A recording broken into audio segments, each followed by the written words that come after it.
Welcome to the weekly look ahead at markets with ETX Capital, and with rising bond yields seen as the cause of the recent equity market hurt, market attention remains firmly fixed on inflation data this week. Of particular importance is the Personal Consumption Expenditures Price Index, which is the Fed's preferred inflation measure and therefore closely parsed for signs of future monetary policy decisions.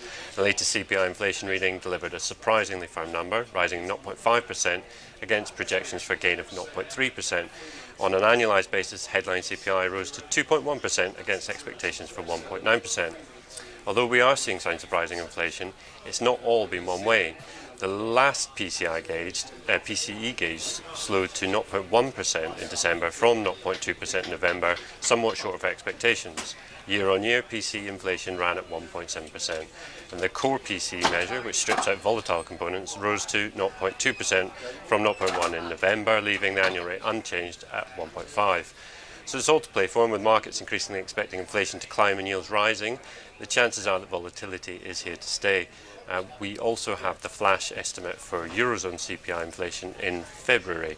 The persistent lack of any real signs of underlying price growth pressures has weighed on the ECB's decision on whether to exit extraordinary monetary stimulus programme sooner rather than later. Readings for January showed annual inflation at 1.3%, which was in line with expectations, but came after price growth had cooled in December and was the slowest annual pace since July. And the core CPI rate, which strips out the volatile components like energy and food, climbed to 1% from 0.9% in December.